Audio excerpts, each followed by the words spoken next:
يغضوا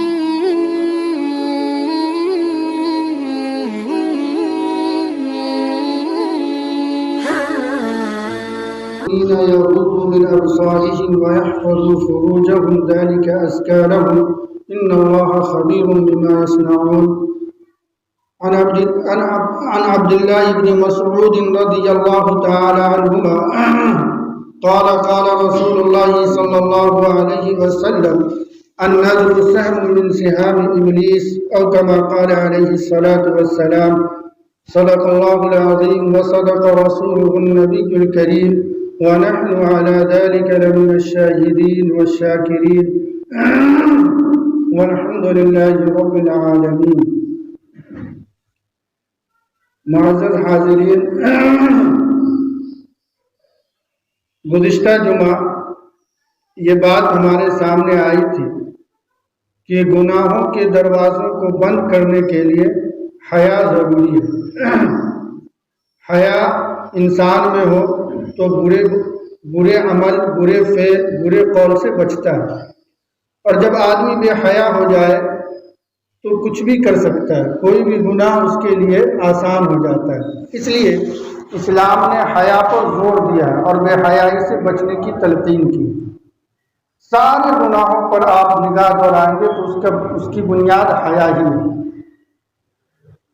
اب اس حیا کو باقی رکھنے کے لیے اسلام نے دو طریقے بتلائے کہ انسان اپنی حیا کی حفاظت کیسے کرے اور کیسے انسان میں یہ حیا باقی رہے اور بے حیائی فروغ نہ پائے. اس کی دو صورتیں بتائی. نمبر 1 نگاہ نیچی رکھنا، نمبر 2 پردے کا حکم. حضرت تھانوی رحمۃ اللہ علیہ فرماتے ہیں کہ پردے کا مخالف اور حیا کا مخالف وہ لوگ ہوتے ہیں جو بے حیا اور عیاش قسم کے لوگ ہیں، جن میں عیش کی لت ہو، عیش کی عادت ہو. وہ لوگ حیا کے خلاف اور پردے کے خلاف ہوتے ہیں. ورنہ تو ایک انسان جس میں حیا ہو اور اللہ اس کے رسول کا پاس ہو وہ پردہ کے خلاف نہیں ہو سکتا. کیونکہ پردہ گناہ سے روکتا ہے اور گناہ بے حیائی کا نتیجہ ہے، اور بے حیائی کو روکنے میں پردے کا بڑا دخل ہے. اور پردے سے پہلے بد نگاہی ہے، بد نظری ہے. تو قرآن کریم میں اور احادیث میں ان دونوں کے بارے میں سخت وعیدیں اور تفصیل کے ساتھ احکام نازل ہوئے، بد نظری کے بارے میں بھی اور پردہ کے بارے میں بھی. آج کی گفتگو انشاءاللہ بد نگاہی کے تعلق سے رہے گی اور آئندہ ہفتہ انشاءاللہ پردے کے تعلق سے. قرآن کریم نے کہا قُلْ لِلْمُؤْمِنِينَ يَغُضُّوا مِنْ أَبْصَارِهِمْ، اے ایمان والو، اے نبی مومنوں سے کہہ دیجئے کہ وہ اپنی نگاہ کی حفاظت کرے، اپنی نگاہیں نیچی رکھے. وَيَحْفَظُوا فُرُوجَهُمْ، اور اپنے شرمگاہ کی حفاظت کرے. دو باتیں قرآن کریم نے مومن مردوں سے کہا اور یہی دو باتیں عورتوں سے بھی کہا اگلی آیت میں. وَقُلْ لِلْمُؤْمِنَاتِ يَغْضُضْنَ مِنْ أَبْصَارِهِنَّ وَيَحْفَظْنَ فُرُوجَهُنَّ، کہ مومن عورتوں سے آپ کہہ دیجئے کہ وہ بھی اپنی نگاہیں نیچی رکھیں اور اپنے شرمگاہ کی حفاظت کریں. دیکھیے، زنا کی ابتدا، حرام کاری کی ابتدا بد نظری سے ہوتی ہے اور انتہا اس بد نظری کی زنا کاری تک پہنچتی ہے. شریعت نے مرد کو بھی اور عورت کو بھی ان دو بد نگاہی جو زنا تک پہنچانے والی پہلی منزل ہے اس پر بیل لگا دیا، روک لگا دی، اور جو اس کی انتہا ہے اس پر روک لگا دی اور کہہ دیا اپنے شرمگاہ کی حفاظت کرو، یعنی زنا سے بچو، اپنے شرمگاہ کے غلط استعمال سے بچو، خواہ مرد ہو یا عورت. اس بیچ میں بد نگاہی سے جو عمل شروع ہوتا ہے اس کے بعد جو درجہ آتا ہے گفتگو کا، اس کے دیکھنے کا، سننے کا، بات کرنے کا، یہ سب حرام ہے. شریعت نے ابتدا کو بتلایا اور انتہا کو، اور اس کے بیچ میں زنا تک پہنچانے والی جتنی راہیں ہیں، بات کرنا، بات سننا غیر محرم سے، اس سے ملنا جلنا، اس کو چھونا، یہ سب حرام ہے. مرد کے لیے بھی اور عورت کے لیے بھی۔ اور بد نگاہی کا مطلب یہ ہے کہ ہر حرام کو دیکھنے سے نگاہ کو بچا لیں۔ غیر محرم عورت کو دیکھنے سے، فلم دیکھنے سے، حرام چیزوں کے دیکھنے سے، خواہ وہ حرام چیزیں دیکھنے میں بھلکی معلوم ہو، مثلا ہم بے حیائی کے ڈرامے دیکھتے ہیں، سیریل دیکھتے ہیں، یہ سب اس میں داخل ہے۔ نیز ایک مرد کا سطر دیکھنا، جو مرد کا سطر ہے ناف سے گھٹنے تک، اس کا بھی دیکھنا دوسرے مرد کے لیے حرام ہے۔ یا ایسے ہی عورت کو دیکھنا، پورا جسم عورت کا داخل ہے، جو غیر محرم عورت ہو اس کا دیکھنا بھی حرام ہے۔ بلکہ اس کے آگے بڑھیے، فقہاء نے تو یہاں تک لکھا ہے کہ بے ریش لڑکے جو 15-14 برس کے خوبصورت بچے ہوتے ہیں، لڑکے، ان کا بھی دیکھنا حرام ہے شہوت کی نگاہ سے۔ اور اگر بنا شہوت کے دیکھا جائے تو مکروہ تحریم ہے۔ بیٹا نہیں، پوتا نہیں، محرم نہیں، غیر محرم لڑکے۔ اور صوفیوں کے نزدیک تو مطلق بے ریش خوبصورت نوجوان لڑکوں کا دیکھنا بھی حرام ہے۔ الغرض یہ سب چیزیں مردوں کے لیے دیکھنا حرام ہے، ایسے ہی عورت کے لیے مرد کو دیکھنا یا مرد کی شرمگاہ کو دیکھنا یا مرد کے سطر کو دیکھنا جو غیر محرم ہے، یا عورت کے سطر کو دیکھنا، عورت کے لیے دوسری عورت کا سطر بھی دیکھنا حرام ہے۔ یہ سب حرام ہے۔ اور اس حرام کے بعد پھر اس سے بات کرنا، اس کی بات سننا، اس سے ملنا، اس کو چھونا، ہر مرد اور ہر عورت کے لیے جو ایک دوسرے کے لیے غیر محرم ہو، بالکل حرام ہے۔ لہذا قرآن نے پہلی بنیاد بتا دی اور انتہا بتا دی اور اس کے درمیان کو اس میں شامل کر دیا۔ چنانچہ یہ بد نگاہی سے بچنا ہم سب کی ذمہ داری ہے۔ یہ بد نگاہی ہر گناہ کی جڑ ہے، بنیاد ہے۔ اللہ کے پیغمبر علیہ السلام نے ارشاد فرمایا کہ شیطان کے تیروں میں سے جو زہر آلود تیر ہے وہ بد نگاہی ہے۔ شیطان پہلے انسان کو محرم کے غیر محرم کے دیکھنے پر ابھارتا ہے، اور جب ہم اسے دیکھتے ہیں اور اتفاق سے وہ ہمیں بھلی لگی، وہیں سے شیطنت شروع ہو جاتی ہے، دل میں وسوسے اور غلط خیالات آنے شروع ہوتے ہیں۔ پھر ہم اس سے ملنے کی کوشش کرتے ہیں، اس کے کانٹیکٹ حاصل کرتے ہیں، اس سے بات کرتے ہیں، اور پھر بات آگے تک بڑھتی چلی جاتی ہے۔ اس لیے اللہ کے نبی علیہ السلام نے فرمایا کہ شیطان کے زہر آلود تیروں میں سے یہ بد نگاہی ہے۔ لہذا بد نگاہی سے انتہائی درجے میں ہمیں پرہیز کرنا ضروری ہے۔ ایک موقع پر اللہ کے نبی علیہ السلام نے صحابہ سے فرمایا کہ تم بازار میں بیٹھا مت کرو۔ صحابہ نے عرض کیا ہے اللہ کے رسول، بازار میں بیٹھنے کے بغیر تو چارہ نہیں ہے، ہم سامان لے کے بیچنے کے لیے بازار میں بیٹھتے ہیں، ہم آپ بھی ٹھیلے لگاتے ہیں یا کوئی دکان کھولتے ہیں تو بازار میں بیٹھنا ہی پڑے گا۔ تو حضور نے فرمایا ٹھیک ہے تم بیٹھ سکتے ہو، لیکن بازار میں بیٹھنے کا حق ادا کرنا۔ نمبر 1 نگاہ نیچی رکھنا، نمبر 2 کسی کو تکلیف مت پہنچانا، اس طرح بازار میں مت بیٹھنا کہ آنے جانے والے کو تکلیف ہو۔ نمبر 3 بھلائی کا حکم دینا، برائی سے روکنا، یہ بازار کا حق ہے۔ اگر تمہیں بازار میں بیٹھنا ضروری ہی پڑ جائے تو اس کا یہ حق ادا کرنا۔ پھر ایک موقع پہ اللہ کے نبی علیہ السلام نے فرمایا اور سخت فرمایا کہ اگر جو لوگ بد نگاہی سے نہیں بچتے ہیں، اللہ کے نبی علیہ السلام کی یہ سخت وعیدیں یاد رکھیے۔ حضور نے فرمایا یا تو تم اپنی نگاہوں کو نیچی رکھو گے اور اپنی شرمگاہوں کی حفاظت کرو گے اور اپنا منہ سیدھا رکھو گے، یا اللہ تعالیٰ تمہاری صورتیں بدل دے گا، مسخ کر دے گا۔ بد نگاہی کا اثر یہ ہے کہ انسان کے دل سے خوف خدا نکل جاتا ہے، ایمان کی لذت نکل جاتی ہے، عبادتوں میں طبیعت نہیں لگتی۔ ہم میں سے آج اکثر یہ شکایت کرتے مولانا نماز پڑھتے مزہ نہیں آتا، طبیعت نہیں لگتی، دل کو سکون نہیں ہوتا۔ یہ بد نگاہی کا اثر ہے۔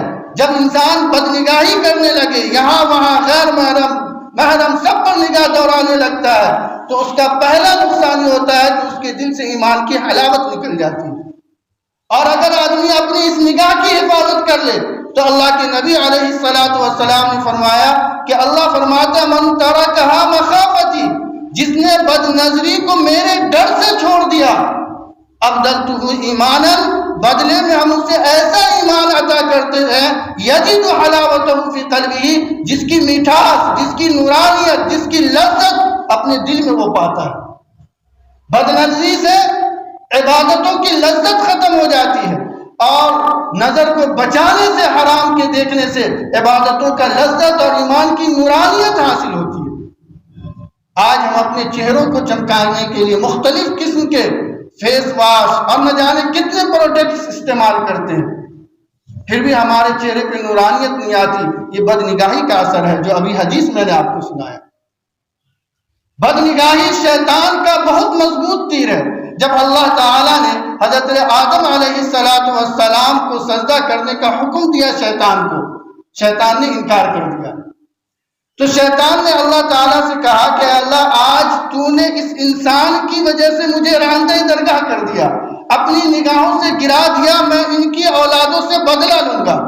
اور یہ کہا شیطان نے اللہ سے کہ وَلَآتِيَنَّهُم مِّن بَيْنِ أَيْدِيهِمْ وَمِنْ خَلْفِهِمْ وَعَنْ أَيْمَانِهِمْ وَعَنْ شَمَائِلِهِمْ، کہ اللہ اس انسان کے پاس میں انہیں گمراہ کرنے کے لیے آؤں گا، دائیں سے، بائیں سے، آگے سے اور پیچھے سے، ہر طرف سے آؤں گا اور اسے گمراہ کروں گا، نیکی سے بھٹکاؤں گا، راہ راست پر سے ہٹاؤں گا۔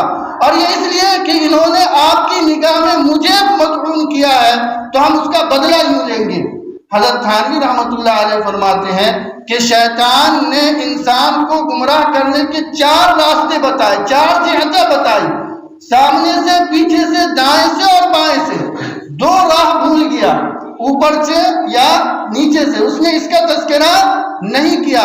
معلوم یہ ہوا کہ اگر شیطان کے حملوں سے، اس کے وسوسے سے، اس کی گمراہی سے اگر کوئی بچنا چاہے تو 2 راستہ ہے، یا تو اللہ سے، اوپر والے سے اپنا تعلق جوڑ لے، یا اپنی نگاہ نیچی رکھ لے۔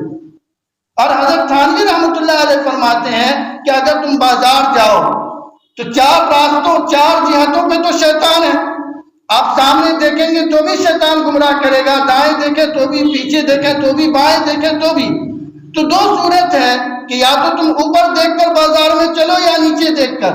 اوپر دیکھ کر چلو گے تو ٹھوکر لگے گی، ایکسیڈنٹ ہونے کا خطرہ، ظاہر ہے یوں چلیں گے سامنے سے کون آ رہا نہیں پتا چلے گا، اس لیے نگاہ نیچی رکھ کر بازار میں چلو، تو اس سے تم شیطان کے چاروں جانب سے حملے سے بھی بچ جاؤ گے، اوپر دیکھنے کی وجہ سے نقصان سے بچ جاؤ گے، اور نیچے نگاہ ہوگی تو سارے بد نگاہی سے تم محفوظ ہو جاؤ گے۔ لیکن آج ہمارا المیہ یہ ہے کہ اگر ہم نیچے نگاہ کر کے بھی چلیں تو ہماری نگاہ محفوظ نہیں، کیونکہ آج ہماری عورتوں نے مردوں کی سنت اپنا لی۔ حضور نے مردوں کو فرمایا تھا کہ اپنے پیجامے ٹخنے سے اوپر رکھو، کہا تھا نا۔ آج نوعیت کیا ہے؟ مردوں کے پیجامے، پینٹ ٹخنوں سے نیچے، اور ہماری عورتوں کے یہاں تک آدھی پنڈلی کھلی ہوئی، اور یہ پردے بے پردے سب کا یہ حال ہے۔ نعوذ باللہ، اب حالت تو یہ کہ برقع بھی اوپر اٹھ گیا۔ ایسی آفت آن پڑی ہے۔ میں آپ کو آپ کے محلے کا ایک واقعہ بتاؤں۔ مٹیا محل میں دوا کی دکان پر میں دوا لے رہا ہوں، ایک نوجوان بارش کرتا پیجامہ پہنا ہوا بچے کو گود میں لے کر آیا، کھڑا ہوا، وہ بھی دوا لینا چاہ رہا تھا، ساتھ میں اس کی ایک عورت برقع والی۔ میں نے فوراً نگاہ نیچے کر لی۔ جب نگاہ نیچے کی تو جو دل کو چوٹ لگی وہ بیان سے باہر ہے۔ اس بارش داڑھی والے کرتے پیجامے والے کے ساتھ جو عورت کھڑی ہے، اس کا برقع یہاں تک اور یہاں سے پیجامہ غائب ہے۔ کہاں سے نگاہ بچائیے گا بتائیے؟ قرآن کہتا ہے نگاہ نیچے رکھو تاکہ تمہاری نگاہ گناہ سے محفوظ ہو۔ ہمارے گھر کی عورتیں کہتی ہیں ہم تمہاری نگاہ کو وہاں بھی نہیں محفوظ رہنے دیں گے۔ یہ ہمارا المیہ ہے، یہ ہماری مصیبت ہے۔ ہم نے ایسے لباس کو اپنے گھروں میں جگہ دی جو کہیں سے پردہ اور بے حیائی کو نہیں روکتی ہے۔ ہم سب مجرم ہیں، ہم سب اس کی گواہی کل قیامت کے دن جواب دے ہوں گے۔ اکثر عورتوں کے آپ پاؤں کے نیچے دیکھ لیں، آپ نگاہ نیچی کریں گے، سب کے ٹخنے کھلے ہوئے، سب کے پنڈلی کھلی ہوئی ہے، برقع بھی اب وہیں تک رہ گیا، اور برقع سے تو اللہ ہی بچائے۔ یاد رکھیے منقش برقع بھی پہننا حرام ہے۔ برقع کا مقصد یہ تھا کہ آپ جو لباس ڈیزائن دار پہنتی ہیں تو وہ اس سے پردہ ہو جائے. وَلَا يُبْدِينَ زِينَتَهُنَّ، یہ عورتیں اپنے زیب و زینت کی چیزوں کو ظاہر نہ کرے. لیکن جب اس کپڑے کے اوپر سے آپ ڈیزائن دار برقع پہنیں گے تو زیب و زینت باقی رہا، اظہار ہوا یا چھپ گیا؟ ظاہر ہے وہ تو چھپا نہیں. اب اگر اندر بدصورت بھی ہو کوئی، دیکھنا بھی نہ چاہے تو اس برقعے کی وجہ سے دیکھتا ہے. یہ ہمارا المیہ ہے کہ ہم نے بے حیائی کے ہر فیشن کو اپنا لیا. تو قرآن کریم نے نگاہ کو نیچے رکھنے کے لیے کہا، اور نیچے رکھیے تو یہ حال ہے. اس لیے اس پر لگام لگائیے، اس سے پہلے کہ سیلاب کا پانی حد سے بڑھ جائے اور پھر واپسی کا کوئی راہ نہ رہے اور اللہ کی طرف سے عذاب در عذاب میں آپ گرفتار ہو. اس سے پہلے بد نگاہی کے مرض سے خود بھی بچیے، اور بد نگاہی کی طرف کھینچنے والے جو لباس ہمارے گھر کی عورتیں پہنتے ہیں اور آپ پہناتے ہیں، ہم سب مجرم ہیں. اس جرم کو روکیے، ورنہ اللہ کے ہاں جو گرفتاری آئے گی، اور آخرت کی بات میں نہیں کر رہا، اس دنیا میں جو عذاب آئے گا آپ اس کا احساس بھی نہیں کر سکتے، آپ تصور نہیں کر سکتے. کیا لوگ تھے، کن کے ہم ماننے والے ہیں؟ آخر ہمارے آبا و اجداد بھی دنیا میں رہے، دنیا میں آئے، دنیا میں گزر کر گئے، نمونہ ہمارے پاس پیش کیا. حضرت عمر فاروق رضی اللہ تعالی عنہ کے دور خلافت میں ملک شام کے گورنر تھے حضرت ابو عبیدہ ابن جراح رضی اللہ تعالی عنہ. ملک شام پورا فتح ہو گیا. ایک علاقہ تھا جس پر عیسائیوں کا قبضہ تھا، بہت مضبوط قلعہ تھا. مسلمانوں نے اس کی گھیرا بندی کی، مہینوں گزر گئے، فتح نہیں ہوا. عیسائی لوگ جو قلعہ میں بند تھے وہ بھی پریشان ہو گئے، ان کے بھی کھانے خرچے ختم ہونے لگے. تو انہوں نے ایک چال چلی. انہوں نے یہ کیا کہ مسلمانوں کے گورنر، مسلمانوں کی سپہ سالار حضرت ابو عبیدہ ابن جراح رضی اللہ تعالی عنہ کو خط لکھا کہ میں اپنے آپ کو، پوری قوم کو اور قلعے کو آپ کے حوالے کرنا چاہتا ہوں. اور اس نے یہ چال، اندرون چال چلی کہ اپنی جوان خوبصورت عورتوں کو منقش کر کے یہ کہا کہ جب مسلمان فوجی قلعے میں داخل ہو تو تم سب دونوں طرف کھڑی ہو جانا. اور چونکہ مسلمان مہینوں سے جنگ میں ہیں، گھر سے دور ہیں، بیوی بچوں سے دور ہیں، تو جنسی خواہش دل میں ہوگی. جب وہ قلعے میں داخل ہوں گے اور تم دونوں طرف کھڑی ہوں گی بند سور کے، تو ان کی نگاہ اٹھے گی، وہ تمہارے اوپر دست درازی کریں گے، چھیڑیں گے، تو تم ان کو چھیڑنے دینا، جو کرنا چاہے کرنے دینا. اور پھر جب وہ تمہیں چھیڑنے میں مشغول ہوں گے تو ہم اوپر سے ان پر اٹیک اور حملہ کر دیں گے اور اس طرح مسلمان کو تباہ کر دیں گے. یہ پلاننگ بنا کر عیسائی سردار نے حضرت ابو عبیدہ بن جراح رضی اللہ تعالیٰ عنہ کو خط لکھا اور کہا آپ ہمارے فاتح بن کر ہمارے قلعے میں داخل ہوئیے. دیکھیے مومن کی ایمان، مومن کی فراست. حضرت ابو عبیدہ ابن جراح سوچ میں پڑ گئے کہ اتنے دنوں سے ہم نے گھیرا کر رکھا ہے، اچانک اس نے کیسے اپنے آپ کو ہمارے حوالے کرنے کا پلان بنا لیا. چنانچہ حضرت نے کہا ٹھیک ہم آتے ہیں. جب فوجیوں کو روانہ کرنے لگے، قلعہ میں داخل ہونے کا وقت آیا تو آپ نے خطاب کیا اور کچھ نہیں کہا، صرف یہ آیت پڑھ کر سنا دی، قل للمؤمنین یغضوا من ابصارهم ويحفظوا فروجهم ذلك ازکی لهم. اے مومن مردو، تم اپنی نگاہ نیچی رکھنا اور اپنے شرمگاہ کی حفاظت کرنا. تاریخ گواہ ہے، تاریخ پڑھیے اپنے آبا و اجداد کی، دیکھیے کہ آپ کے آبا و اجداد کون تھے اور کیسے تھے، کیسے کارناموں کی چھاپ دنیا پہ چھوڑے، اور آپ کیا کر رہے ہیں اور ہم کیا کر رہے ہیں. صرف یہ آیت حضرت ابو عبیدہ بن جراح نے پڑھ کر سنا دی. کوئی لمبی چوڑی خطاب نہیں کیا، کوئی تقریر نہیں کی، کوئی نصیحت نہیں کی. اور کیسے حضرت ابو عبیدہ کو خیال آیا کہ یہی سازش ہوگی؟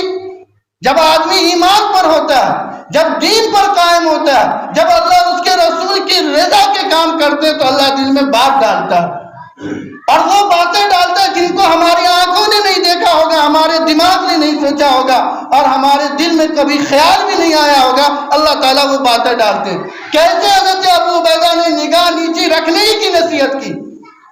یہ اللہ نے دل میں بات ڈالی جب ہمارے اندر گناہ سے بچنے کا پختہ داعیہ پیدا ہو جائے، پختہ جذبہ پیدا ہو جائے تو اللہ راہیں آسان کرتا ہے۔ ہم بہانہ بناتے ہیں کہ اس دور میں گناہ سے بچنا موانا بڑا مشکل ہے، کتنے سے بچے، کہاں جائیں، کس کو خوش کرو، کس کو ناراض کرو۔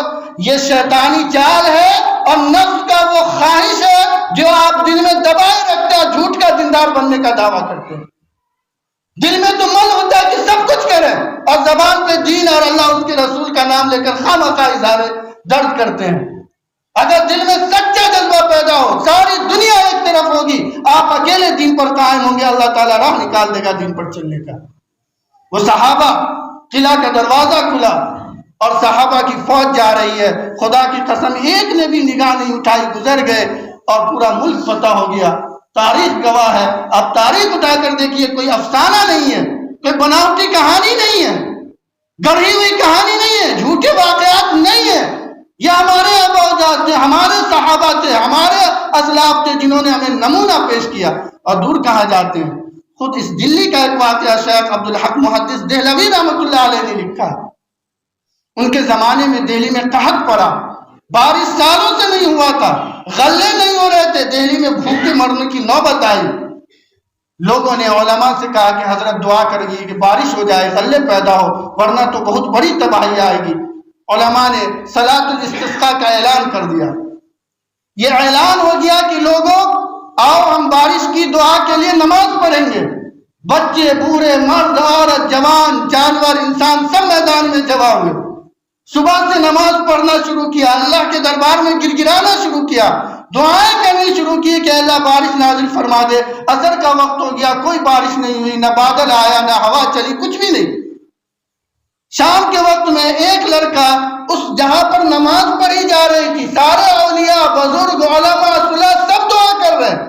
اس زمانے میں دہلی بزرگوں کا مرکز تھا، صوفیوں کا اڈا تھا، مدارس کے یہاں جال بچھے ہوئے تھے، سارے لوگ دعا کر رہے ہیں، کوئی اثر نہیں پڑ رہا ہے۔ ایک جوان شام کے وقت عصر سے قبل گزر رہا تھا اس میدان کے کنارے سے، تو اس نے دیکھا لوگوں کی بھیڑ لگی ہوئی ہے، تو لوگوں سے پوچھا بات کیا ہے؟ تو لوگوں نے بتایا کہ ہم لوگ صبح سے بارش کی دعا کے لیے جمع ہوئے لیکن اب تک بارش نہیں ہوئی۔ تو اس نے کہا اچھا رکو میں کچھ کرتا ہوں۔ وہ جوان پھر جہاں پر اونٹ لگایا کھڑا کیا تھا وہاں آیا، اس اونٹ پر ایک خاتون سوار تھی، پوری ڈھکی ہوئی، کہیں سے پتہ نہیں چلتا تھا کہ خاتون ہے یا مرد ہے یا عورت۔ اور اس جوان نے اس خواتین کے چادر کے پلو کو پکڑ کر اللہ سے دعا کیا، اللہ تو بارش نازل کر دے۔ صرف اتنا کہنا تھا، آسمان میں بادل اٹھا، ہوا چلی، طوفان آیا اور موسلا دھار بارش ہو گئی۔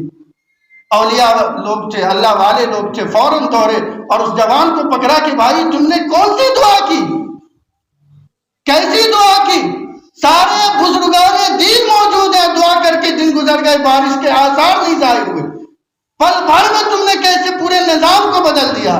تو اس نے کہا یہ جو سوار خاتون ہے یہ میری ماں ہے، جب سے بالغ ہوئی اس کے کپڑے پر بھی غیر محرم کی نگاہ نہیں پڑی، اور نہ اس کی نگاہ کسی غیر محرم کے کپڑے پر پڑی۔ غیر محرم کو دیکھنا تو دور کی بات، جب نگاہ پاک ہو تو دل سے فیصلے اللہ سنتا ہے، پھر اللہ دعائیں قبول کرتا ہے۔ ہم شکایت کرتے ہیں کہ رات دن مانگ رہے، دعاؤں کا اثر نہیں ہو رہا۔ اللہ والے بھی ہمارے حق میں دعا کرتے ہیں تو ان کی دعائیں بھی ہمارے حق میں قبول نہیں ہوتی۔ کیوں نہیں ہوتی؟ کیونکہ ہمارے اندر وہ قابلیت ہی نہیں ہے کہ اللہ تعالیٰ ہمارے حق میں دعا قبول کرے۔ گلاس میں جب تک پانی ٹکنے کے لیے گلاس صحیح سالم نہ ہو تو پانی کیسے ٹکے گا؟ گلاس نیچے سے پھٹا ہو، آپ پانی اوپر سے ڈالا تو کیا پانی رک سکتا ہے؟ نہیں رک سکتا۔ ایسے ہی جب تک ہمارے اندر دعا کی قبولیت کی قابلیت نہیں ہوگی، کسی اللہ والوں کی دعا بھی ہمارے حق میں قبول نہیں ہوگی۔ وہ اللہ والوں کا قصور نہیں ہے، قصور ہمارا ہے کہ ہم ایسے نہیں ہیں کہ ہماری دعا قبول ہو۔ یہ بدنگاہی سے بچنے کا اثر ہے، اور آج ہمارے یہاں یہ رواج بہت عام ہو گیا۔